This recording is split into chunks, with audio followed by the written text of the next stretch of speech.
Foi. Gente, bom dia para todo mundo, ou boa tarde, ou boa noite, né? Não sei a hora que você vai ver o vídeo aí. A gente está tentando se adaptar a esses tempos difíceis, né? Não deixar vocês na mão, fazer uma aula aqui sobre calorimetria, só que antes dar algumas direções para vocês. Primeiro que acompanhado dessa aula, eu já havia pedido na semana anterior, né? Nessa primeira semana sem aula, de vocês fazerem os exercícios da apostila, inclusive pedi para vocês fazerem todos, já que é um assunto que é cobrado demais no Enem e nos outros vestibulares por aí. E eu vou pôr uma lista extra, essa lista já está pronta, ela está sendo formatada, tudo bonitinho pela equipe do AP, mas é uma lista que eu já adianto, são mais 25 exercícios de calorimetria a respeito da aula que a gente vai ver hoje aqui, que é um assunto, faço questão de repetir, bem abordado no Enem e nos outros vestibulares aí. Gente, começando a aula para valer, eu não consigo começar o assunto calorimetria sem definir fisicamente o que significa a palavra calor. E é básico aí para mim, o aluno tem que saber, o aluno apto saber que calor é energia. Calor é energia. E que energia é essa?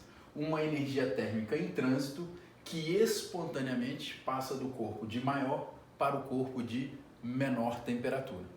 Um detalhe que eu gosto nessa frase aqui, que muitos livros até não chamam a atenção, simplesmente esquecem uma palavrinha aqui, é que o calor ele passa espontaneamente do corpo de maior para o de menor temperatura. O contrário pode acontecer, gosto sempre de frisar isso. O calor ele pode fluir de um corpo de menor temperatura, ele ficando mais frio, e ir para um corpo de maior temperatura, ele ficando cada vez mais quente. Isso não é espontâneo, mas é possível fisicamente. Um grande exemplo que eu posso dar disso, quando a gente for estudar mais no final do ano sobre máquinas frigoríficas, o ar-condicionado ele faz isso, faz o calor fluir não espontaneamente. O calor flui ao contrário, o ambiente frio fica cada vez mais frio e o ambiente quente fica cada vez mais quente. Gente, continuando aqui a ideia, então, como eu falei, a gente vai estudar calorimetria, que é a minha parte, né, de todo o estudo de calor, é a parte mais cobrada no Enem, e a calorimetria é a parte da física, que a gente vai ver esse calor em trânsito, essa energia térmica fluindo, né, o calor estando em trânsito, o calor está sempre em trânsito, o calor não pertence a um corpo, o calor está em trânsito entre dois corpos, então, enfim, esse calor fluindo de um corpo para outro espontaneamente, do corpo de maior para o de menor temperatura, e a gente vai ver as consequências desse fluxo de calor, o que ocorre com o corpo se ele ganhar ou perder calor. Então vamos lá. Gente, aqui tem a ideia, né? Bom aí para o aluno, graças a Deus, só tem duas consequências da transmissão do calor. Duas coisas. Ou o corpo ele vai mudar a sua temperatura. Então, quando um corpo ele ganha ou perde calor, uma das consequências é mudar a sua temperatura, que aqui está chamando de delta teta, né? Seria a variação de temperatura. Então, é uma variação de temperatura diferente de zero. E coloquei a fórmula aqui só por curiosidade, daqui a pouquinho a gente vai ver com mais calma. É o bendito famoso Qui-macete, a equação que sem dúvida eu mais uso ao longo do ano, né? E a segunda e última consequência da transmissão do calor é quando o calor faz o corpo mudar de estado físico. É possível que ocorra o corpo absorver energia, absorver calor e mudar em nada a sua temperatura. Ele só vai mudar de estado físico. Vou tentar dar um exemplozinho aqui para vocês no quadro aqui que eu improvisei. Imagina a seguinte ideia na sua casa. Você pegou uma panela e colocou água para ferver. Então a panela está aqui na chama do seu fogão, ok? E a água está em ebulição. Estou afirmando. Então a água está em ebulição. Se isso aqui tiver tudo bonitinho, a 1 atm, não vou discutir pressão aqui, não é o momento. Se você colocar um termômetro aqui nessa água pura, esse termômetro ele vai marcar 100 graus Celsius. Porém, se você aumentar ou diminuir essa chama, se você deixar aqui 1, 2 horas, essa água ela continua exatamente na mesma temperatura. Ela muda nada a sua temperatura. E eu passo a pergunta para vocês. Se eu estou recebendo, eu não, né? A água está recebendo muita energia aqui da chama do fogão durante horas e a temperatura está mudando em nada, para onde está indo toda a energia da chama do fogão? Ora, para a mudança de estado físico, que é o que a gente vai discutir mais detalhadamente daqui a pouquinho.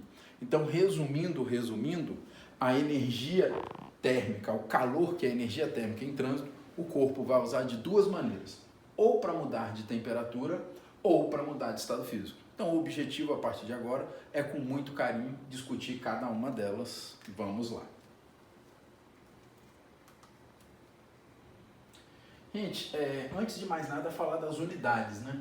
E aqui os alunos, em geral, né, os alunos fazem uma confusão à toa, que quando fala assim, qual é a unidade de força elétrica?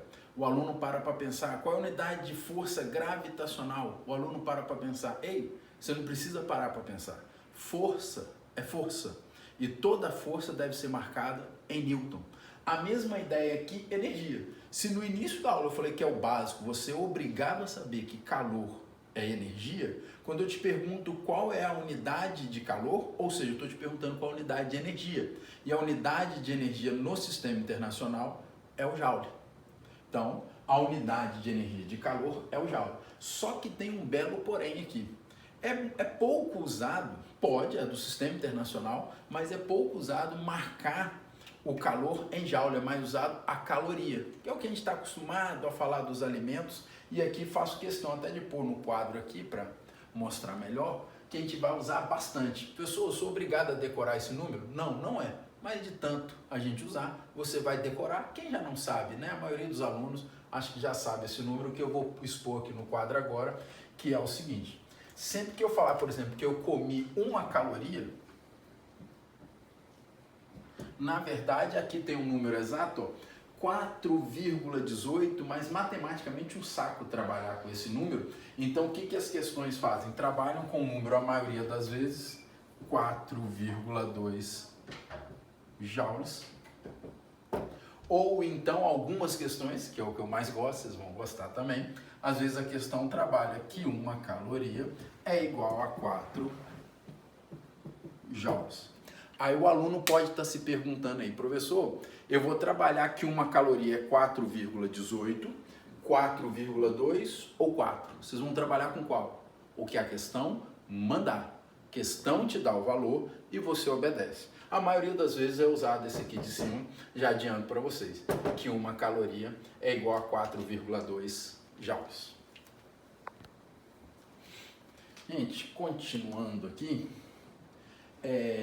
eu, igual comentei com vocês, tem a nossa famosa equação que eu mais uso ao longo do ano, vou usar isso doentiamente ao longo do ano, que é a equação Kemassete. Me dá às vezes um certo desconforto de eu ver o aluno usando equações, o aluno está até acertando a questão, mas ele não sabe para que serve a equação. Então, por favor, em cada exercício que você está resolvendo, lá no Enem, que aliás foi usado ano passado, no Enem 2019, que você vai usar o Kemassete, quando que eu, Fred, eu leio uma questão e sei que tem o Kemassete? Ora, quando o corpo usou energia e a energia foi usada para mudar de temperatura. Então, energia para mudar de temperatura é o Kemassete. Energia para mudar de temperatura é o Kemassete. Aqui no Kemassete, eu acho tranquilo para o aluno aqui, mostrando bonitinho, no livro de vocês tem, tudo certinho, mas enfim. O que é que a quantidade de calor, ou seja, a quantidade de energia para mudar de temperatura, M é a massa, delta θ aqui, que eu prefiro delta T, confesso que eu peguei da internet, mas enfim, esse delta θ aqui, que eu prefiro delta T, a variação de temperatura, e o que eu preciso conversar com mais carinho com vocês é o Czinho, o calor específico da substância. Guardem essa palavra, que calor específico é uma característica da substância. Aqui em cima tem um texto mais técnico do que é o calor específico. Não sei se você vai dar para ler com carinho aí. Tá dando para ler, meu anjo? Dá. Foi mal, gente. Tá dando para ler aqui bonitinho. Eu prefiro isso aqui um pouquinho mais grosseiro fisicamente, mas mais útil. Que o calor específico de uma substância representa a quantidade de calor necessária para 1 grama dessa substância subir a sua temperatura em 1 grau Celsius. E por que eu estou falando isso aqui tão um pouquinho grosseiro? porque pode mudar a unidade medida, né? Na verdade, é a quantidade de massa para uma unidade de temperatura, né? Então pode ser quilograma por Fahrenheit, por aí mais, mas pouquíssimo usado. Normalmente é grama, grau Celsius. Vou dar um exemplo. Gostaria que o aluno aprendesse a ler isso fisicamente. Como assim?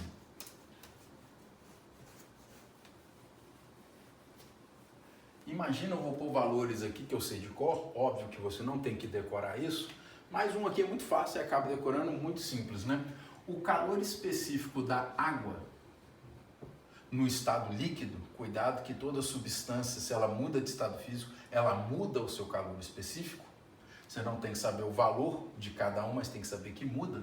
O calor específico da água no estado líquido vale 1 caloria por grama grau Celsius. E vou comparar aqui a do óleo de cozinha. Qual é o calor específico do óleo de cozinha? 0,6 calorias por grama grau Celsius. O que eu estou querendo dizer com isso aqui? Se eu pegar 1 grama de água e quiser que a temperatura suba 1 grau Celsius, quanto de energia que eu gasto? 1 caloria. Se eu comparar, você entende quem é mais fácil esquentar quando você está na cozinha, quem esquenta primeiro. Se eu pegar 1 grama de óleo de cozinha e quiser que a temperatura suba em 1 grau Celsius, quanto de energia que eu estou gastando? Apenas 0,6 calorias. É mais fácil, eu preciso de menos energia por grama para esquentar o óleo de cozinha se comparado a esquentar água. Então, para quem gosta de cozinha, quem vai para a cozinha, percebe que o óleo esquenta bem primeiro do que a água, né? Bem mais fácil esquentar o óleo do que esquentar a água. A água tem um altíssimo calor específico. A água demora a esquentar.